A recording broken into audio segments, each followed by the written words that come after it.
আসসালামু আলাইকুম। এটিএন বাংলা সংবাদে সবাইকে স্বাগত জানাচ্ছি। আমি আসাদুজ্জামান। শুরুতেই বিআরবি কেবল সংবাদ শিরোনাম। আজ ভারতের নতুন সরকারের শপথ অনুষ্ঠানে যোগ দেবেন প্রধানমন্ত্রী শেখ হাসিনা। রাতে নয়াদিল্লিতে নরেন্দ্র মোদির সাথে বৈঠক।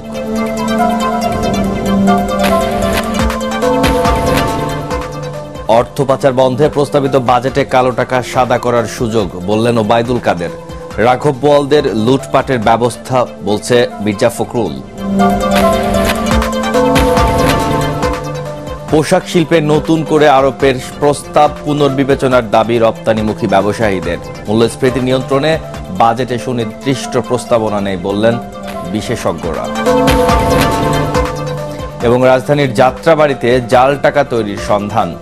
বাজারে 10 কোটি টাকার জাল নোট। ডিবির অভিযানে মূল হোতা লিয়াকত সহ চক্রে 4 সদস্য গ্রেফতার। শুনছিলেন বিআরবি কেবল সংবাদ শিরোনাম। এবার বিস্তারিত সংবাদ। নরেন্দ্র মোদীর শপথ অনুষ্ঠানে যোগ দিতে এখন দিল্লিতে প্রধানমন্ত্রী শেখ হাসিনা। আজ সন্ধ্যায় দিল্লিতে তৃতীয়বারের মতো প্রধানমন্ত্রী হতে যাওয়া নরেন্দ্র মোদীর শপথ অনুষ্ঠানে যোগ দেবেন। বাংলাদেশের সরকার প্রধান এছাড়াও মোদির সাথে একান্ত বৈঠক সহ দেশটির রাষ্ট্রপতির দেয়া নৈশভোজে অংশ নেবেন প্রধানমন্ত্রী। এর আগে শনিবার দুপুরে প্রধানমন্ত্রীকে বহনকারী বিমান বাংলাদেশ এয়ারলাইন্সের বিশেষ ফ্লাইটটি পালাম বিমানবন্দরে অবতরণ করে। সেখানে তাকে অভ্যর্থনা জানান ভারতের পররাষ্ট্র সচিব মুক্তেশ পরদেশি ও বাংলাদেশের হাই কমিশনার মুস্তাফিজুর রহমান। ভারতের 18তম লোকসভা নির্বাচনের নরেন্দ্র মোদীর দল বিজেপির নেতৃত্বাধীন এনডিএ জোট পেয়েছে 293টি আসন।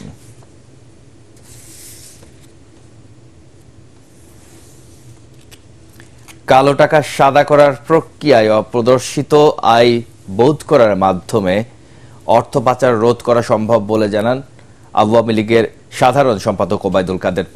রাজধানীতে বাজেট পরবর্তী সংবাদ সম্মেলনে তিনি বলেন, বিএনপির আমলে বাজেট পূর্ববর্তী সময়ে তৎকালীন অর্থমন্ত্রী ভিক্ষার ঝুলি নিয়ে বিদেশে ছুটাছুটি করলেও আওয়ামী লীগের সময় সেটার দরকার হয় না। বিস্তারিত জানাচ্ছেন সৈয়দ রিয়াজ।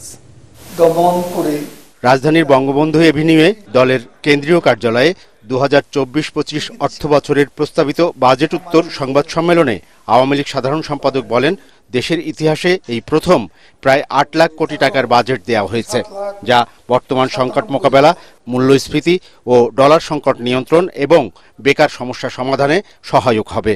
তাদের বাজেটের আগে সাইফুর রহমানকে বিশ্বের অর্থনীতির বিভিন্ন ফোরামে দৌড়াতে হয়েছিল। বাজেট পূর্ববর্তী সময় আমাদের কোনো অর্থমন্ত্রী ভিক্ষা চায়। দলীয় দৃষ্টিকোণ থেকে দেশের অর্থনীতিবিদরা এখন বিভক্ত জানিয়ে ওবায়দুল কাদের বলেন, প্রস্তাবিত বাজেটের বিরোধিতা যারা করছে তারা সহ সিপিডি ও টিআইবি বিএনপির সুরেই কথা বলে। অর্থনীতিবিদও এখন পোলারাইজড হয়ে গেছে। বিএনপি মার্কা অর্থনীতিবিদ, সিপিডি কি বললো, টিআইবি কি বললো, সুজন কি বললো, এসব নিয়ে আমাদের কোনো মাথা ব্যথা নেই। অর্থ পাচার রোধে প্রস্তাবিত বাজেটে কালো টাকা সাদা করার সুযোগ রাখা হয়েছে বলে জানান আওয়ামী লীগ সাধারণ সম্পাদক। এ সময় ওবায়দুল কাদের আরও বলেন, দুর্নীতিতে বিশ্ব চ্যাম্পিয়ন বিএনপির দুর্নীতির বিরুদ্ধে রাজনৈতিক কর্মসূচি পালন বছরের সেরা কৌতুক। সৈয়দ রিয়াজ, এটিএন বাংলা, ঢাকা। স্বল্প সুদে কালো টাকা সাদা করার সুযোগ দিয়ে সরকার জোটের রাঘব বোয়ালদেরকে লুটপাটের ব্যবস্থা করে দিয়েছে বলে অভিযোগ করেছেন বিএনপির মহাসচিব মির্জা ফখরুল ইসলাম আলমগীর।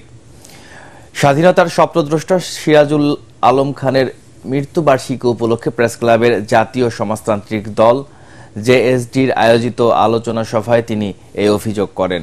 মির্জা ফখরুল বলেন, মানুষের সাথে প্রতারণা করে বেশি দিন ক্ষমতায় থাকা যাবে না বলে মন্তব্য করেন বিএনপির মহাসচিব।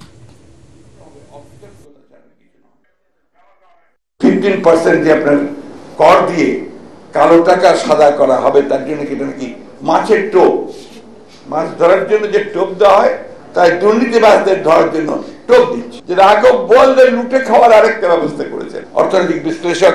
তারা বলছেন যে এটা আপনার শুধুমাত্র ক্ষতি ছাড়া আর কিছু করবে না। প্রস্তাবিত বাজেটে তৈরি পোশাক শিল্পে নগদ সহায়তা প্রত্যাহার ও নতুন করে আরোপিত কর প্রস্তাব পুনর্বিবেচনার দাবি জানিয়েছে রপ্তানিমুখী ৩ ব্যবসায়ী সংগঠন বিজিএমইএ, বিকেএমইএ ও বিটিএমএ। যৌথ সংবাদ সম্মেলনে বিজিএমইএ সভাপতি এস এম মান্নান কোচি জানান, প্রস্তাবিত বাজেটে উৎসে কর 0.5 ভাগে কমানো সহ পোশাক শিল্পের প্রস্তাবনার কোনো প্রতিফলন নেই বাজেটে। এসব দাবি জানানে বিবেচনায় না নিলে বিনিয়োগের বাধাগ্রস্তের পাশাপাশি কর্মসংস্থান কমে যাওয়ার আশঙ্কা ব্যবসায়ী নেতাদের। শারফুল আলমের রিপোর্টে বিস্তারিত। 2024-25 অর্থবছরের প্রস্তাবিত বাজেট দেশের সিংহভাগ রপ্তানি আয়ের উৎস তৈরি পোশাক শিল্পের জন্য 2024-25 সালের বাজেটে তেমন কোনো দিক নির্দেশনা নেই বলে মনে করেন উদ্যোক্তারা। তাদের মতে 56 ভাগ মজুরি বৃদ্ধির বিপরীতে 9 মাসে পণ্যের দাম কমেছে 18 ভাগ পর্যন্ত। এমন পরিস্থিতির মধ্যেই পোশাক শিল্পের জন্য নতুন করে করের প্রস্তাব করেছেন অর্থমন্ত্রী। রপ্তানি আয়ের সংকটময় মুহূর্তে প্রস্তাবিত বাজেট গার্মেন্টস শিল্প সহায়ক নয় বলে মনে করেন তারা। অর্থনৈতিক অঞ্চল, শিল্প অঞ্চলের বাইরে বিনিয়োগ করার জন্য আরো 5 বছর যেন সময় বেঁধে দেয়। এটা যদি না করা হয় তাহলে অবশ্যই বিনিয়োগে বাধা হবে, কর্মসংস্থান সৃষ্টি হবে না এবং রপ্তানিও স্বাভাবিক বাড়বে না। এক দশকে প্রায় 3000 পোশাক কারখানা বন্ধ হয়েছে, আবার অনেক কারখানার বিক্রি করা পণ্যের অর্থ বকেয়া রয়ে গেছে। এই অবস্থায় বাজেটে সরকার নগদ সহায়তা তুলে নিলেও বিকল্প সহায়তা দিবে এমন আশা ব্যবসায়ী নেতাদের। বর্তমান যে সংকট, এই সংকট মোকাবেলায় আমরা যেটা বলে থাকি যে প্রায় 80% ইন্ডাস্ট্রি আমাদের এখন আইসিইউতে আসে, তো তাদেরকে যদি প্রপার ট্রিটমেন্ট দিয়ে ওখান থেকে আমরা বের করতে না পারি তাহলে তারা স্বাভাবিক জীবনে না আসতে পারলে এরা হয়তো এরপরে লাইফ সাপোর্টে চলে যাবে, ওখান থেকে শেষ হয়ে যাবে। আমাদের যদি নগদ সহায়তা প্রত্যাহার করে নেওয়া হয় তাহলে বিকল্প কি দেওয়া যায় সেই জিনিসগুলো আমরা সরকারের কাছে কিন্তু দিয়েছি। গড়টা প্রত্যাহার করলে 15 মিলিয়ন কেজি জুট থেকে আমাদের 12 মিলিয়ন কেজি আমরা সুতা উৎপন্ন করি, যার বাজার আনুমানিক মূল্য $4 বিলিয়ন। পণ্য রপ্তানিতে বন্দরে এইচএস কোডের ভুল তথ্যের জন্য 400 ভাগ পর্যন্ত কর আরোপ বাস্তবসম্মত নয় জানিয়ে ব্যবসায়ীরা বাজেট পাশের আগেই এসব কর প্রত্যাহারের দাবি জানিয়েছেন। শারফুল আলম, এটিএন বাংলা, ঢাকা। সুশাসন ও জবাবদিহিতা ছাড়া বর্তমান বাজেট বাস্তবায়ন সম্ভব নয় বলে মন্তব্য করেছেন Bangladesh chamber of commerce and industries FBCCI সভাপতি মাহবুবুল আলম। মতিঝিলে সংগঠনটির কার্যালয়ে 2024-25 অর্থ বছরের প্রস্তাবিত বাজেট পরবর্তী সংবাদ সম্মেলনে এই কথা জানান তিনি। এ সময় প্রস্তাবিত বাজেটে মূল্যস্ফীতি নিয়ন্ত্রণ চ্যালেঞ্জ হবে বলে মন্তব্য করেন সভাপতির শীর্ষ সংগঠনের সভাপতি। ব্যাংক ব্যবস্থা থেকে অধিক মাত্রায় সরকারি ঋণ গ্রহণ বেসরকারি খাতের ঋণ প্রবাহে বাধা সৃষ্টি করে, ফলে বিনিয়োগ ও কর্মসংস্থানের ক্ষেত্রে বিরূপ প্রভাব পড়তে পারে বলে আমরা আশঙ্কা করি।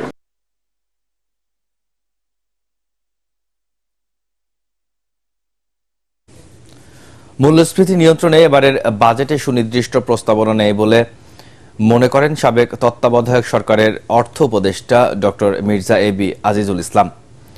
ব্যাংকিং খাতের বর্তমান পরিস্থিতি আশঙ্কাজনক বলেও জানান তিনি।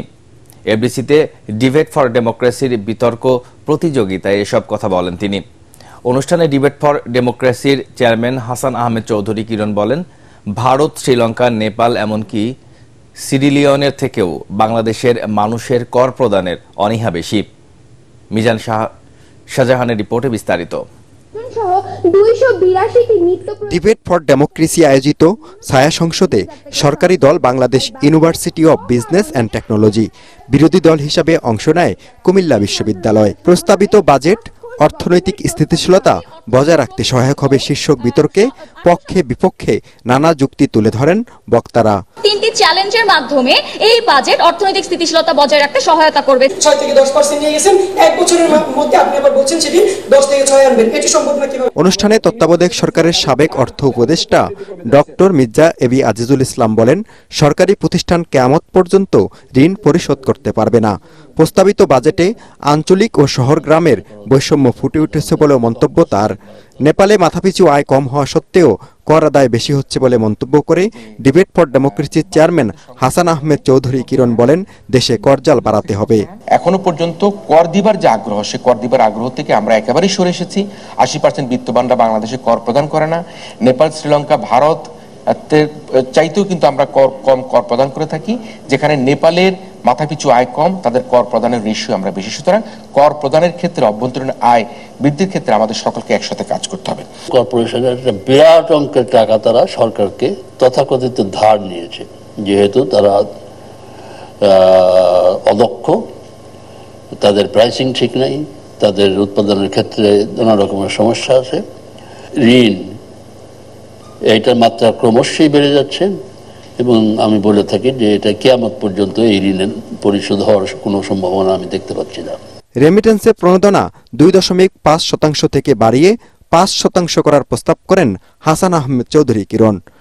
সরকারকে ব্যাংকিং খাত থেকে ঋণ না নিয়ে আন্তর্জাতিক সংস্থা থেকে ঋণ নেওয়ার পরামর্শ জানান মির্জা এবি আজিজুল ইসলাম।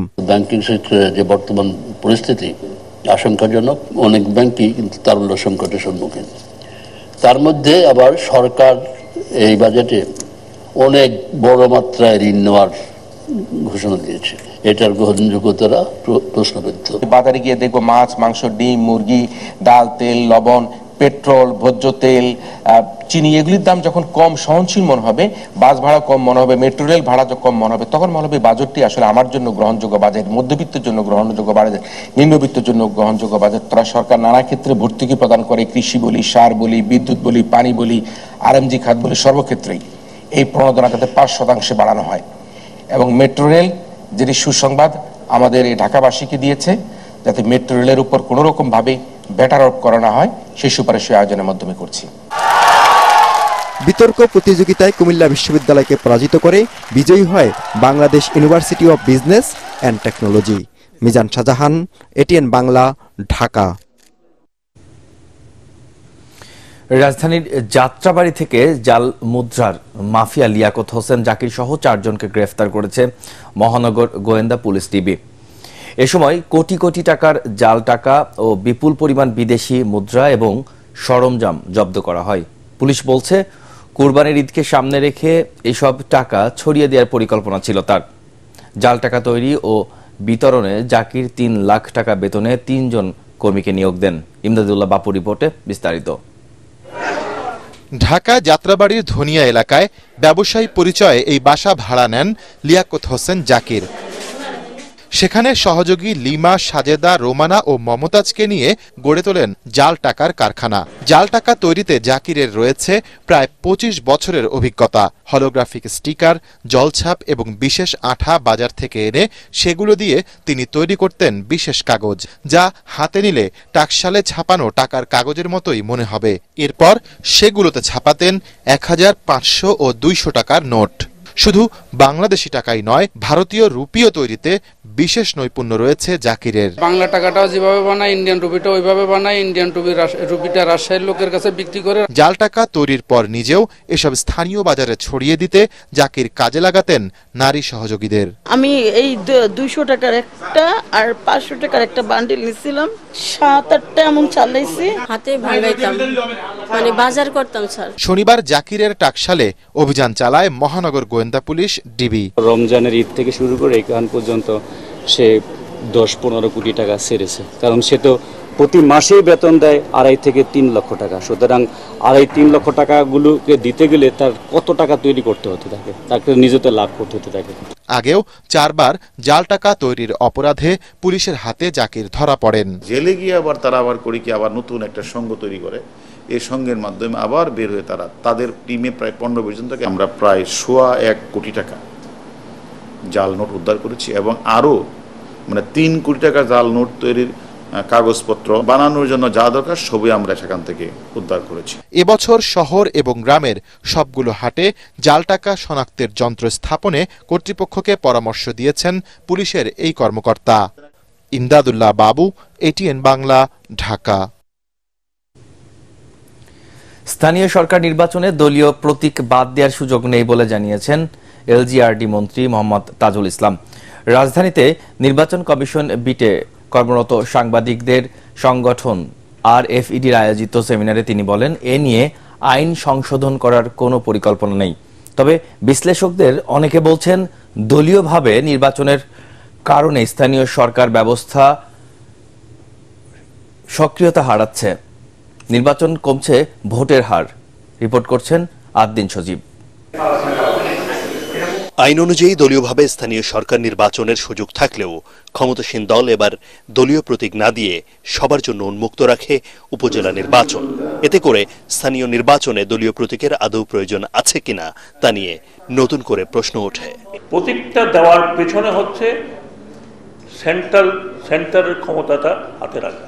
যাকে দিব সে যেই হোক না কেন তাকেই তোমরা ভোট দেবে। দলীয় প্রতীক স্থানীয় সরকার নির্বাচনে ব্যবহার করা যাবে না এই সিদ্ধান্ত নিয়েছে। আমি মনে করি এটা যুগ উপযোগী এবং সময় উপযোগী একটা যুগান্তকারী সিদ্ধান্ত।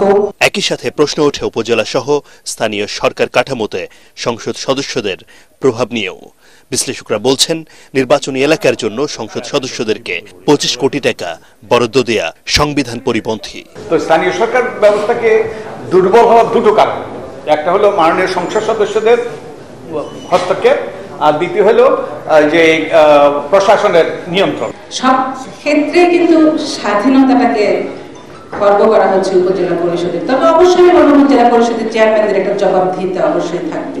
এ সময় এলজিআরডি মন্ত্রী তাজুল ইসলাম বলেন, দলীয় প্রতীক বাদ দেওয়ার বিষয়ে কোনো চিন্তা ভাবনা নেই সরকারের। আওয়ামী লীগ দলীয় প্রতীক দিয়ে নির্বাচন দলীয় প্রতীক দেবে না, তবে আরেকটা দল ঘোষণা আরেকটা জাতীয় পার্টি আমি শুনছি যে তারা দলীয় প্রতীক দিয়ে নির্বাচন করছে। তো so what, that is a both option is Real. অতএব এখানে কোনোটাকে বাদ দেওয়ার মতো কোনো বিষয় নেই।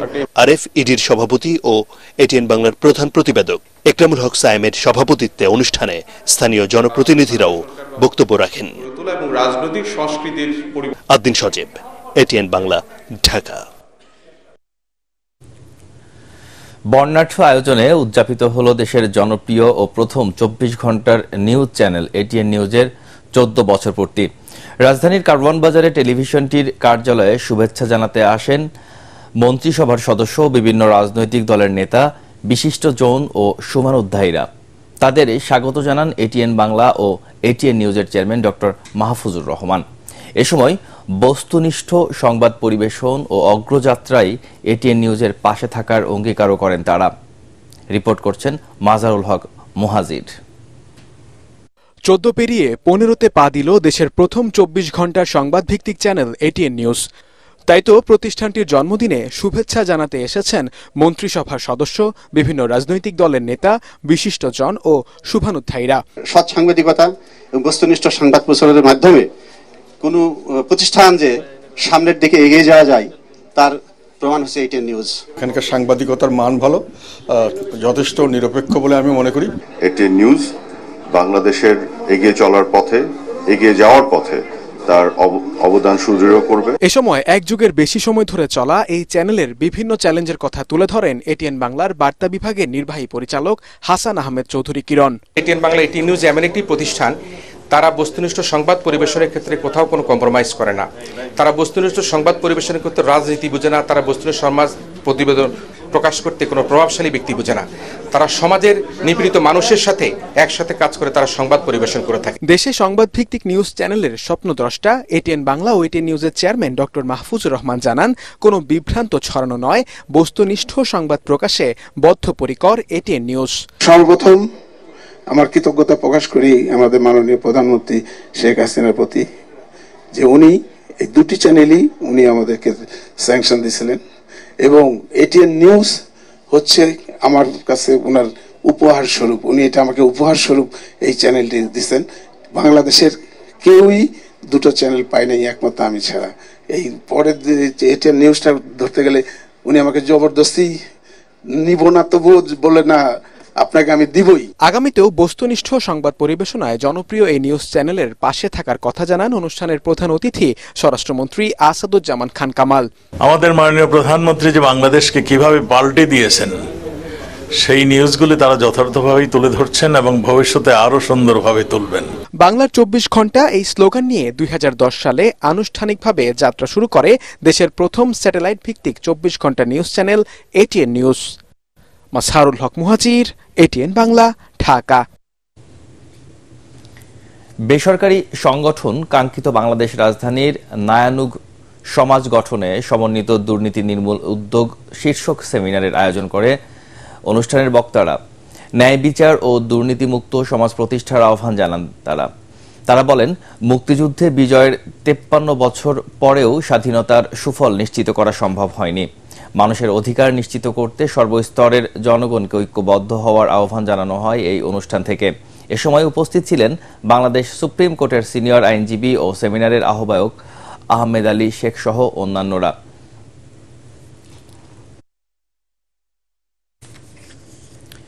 ভারতের সুনামধন্য ষষ্ঠ BFTCC চলচ্চিত্র ও টেলিভিশন পুরস্কার এবং আন্তর্জাতিক শর্ট ফিল্ম ফেস্টিভ্যালে নায়ক রাজ রাজ্জাক আজীবন সম্মাননা পুরস্কার পেয়েছেন বাংলাদেশের বিশিষ্ট অভিনেতা আবুল হায়াত ও আনোয়ারা।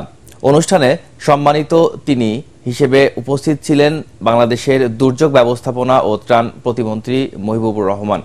কলকাতার ঐতিহ্যবাহী স্প্রিং ক্লাবে Bengal film and television chamber of কমার্সের উদ্যোগে এই পুরস্কার প্রদানের আসর বসে। এ সময় ভারত ও বাংলাদেশের শিল্পীদের মিলন মেলায় পরিণত হয় অনুষ্ঠানস্থল।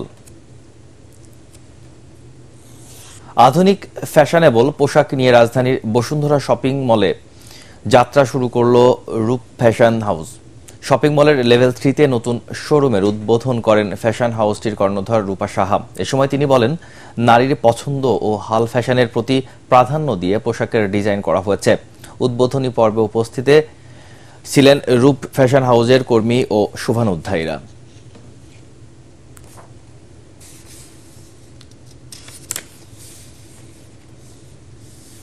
টি-20 বিশ্বকাপ ক্রিকেটের খবর।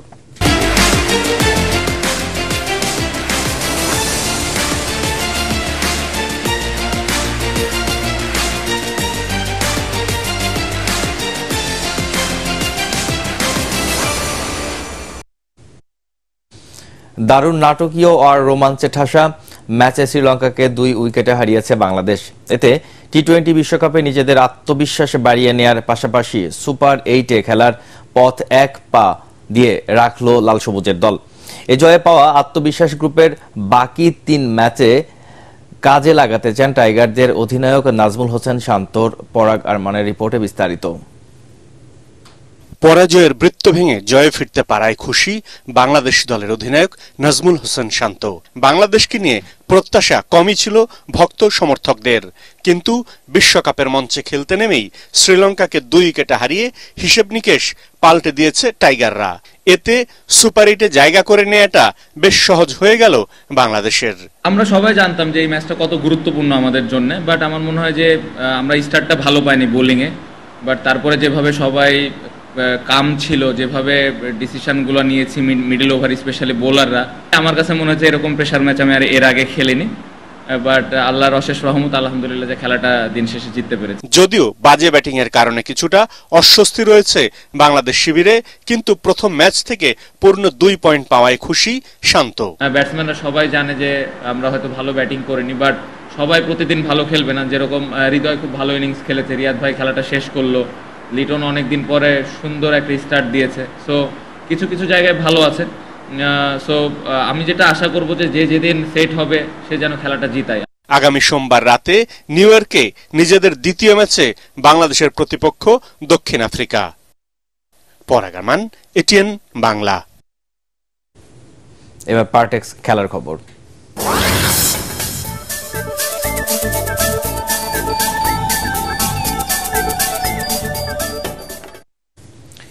লেবাননের বিপক্ষে বিশ্বকাপ ও এশিয়া কাপ ফুটবলের বাছাই পর্বের ফিরতি লেগে ম্যাচ খেলতে কাতারে পৌঁছেছে বাংলাদেশ জাতীয় ফুটবল দল। ভারতের কাতারের হামাদ ইন্টারন্যাশনাল এয়ারপোর্টে পৌঁছানোর পর জামাল ভুঁইয়ার দলকে ফুলের শুভেচ্ছা জানান প্রবাসী বাংলাদেশিরা। আগামী মঙ্গলবার দোহার আল সাদ স্টেডিয়ামে বাংলাদেশ ও লেবাননে লড়াই করবে। ফিলিস্তিনের যুদ্ধের কারণে লেবানন তাদের ম্যাচ আয়োজন করেছে কাতারে। গত 21 নভেম্বর ঢাকায় লেবাননের সাথে 1-1 গোলে ড্র করেছিল বাংলাদেশ।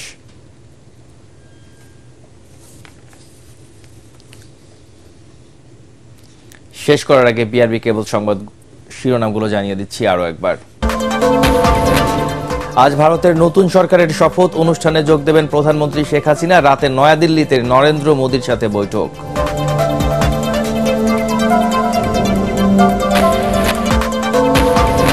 অর্থ পাচার বন্ধে প্রস্তাবিত বাজেটে কালো টাকা সাদা করার সুযোগ, বললেন ওবায়দুল কাদের। রাঘব বোয়ালদের লুটপাটের ব্যবস্থা, বলছে মির্জা ফখরুল।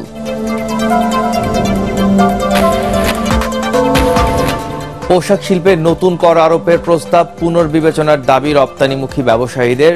মূল্যস্ফীতি নিয়ন্ত্রণে বাজেটে সুনির্দিষ্ট প্রস্তাবনা নেই বললেন বিশেষজ্ঞরা।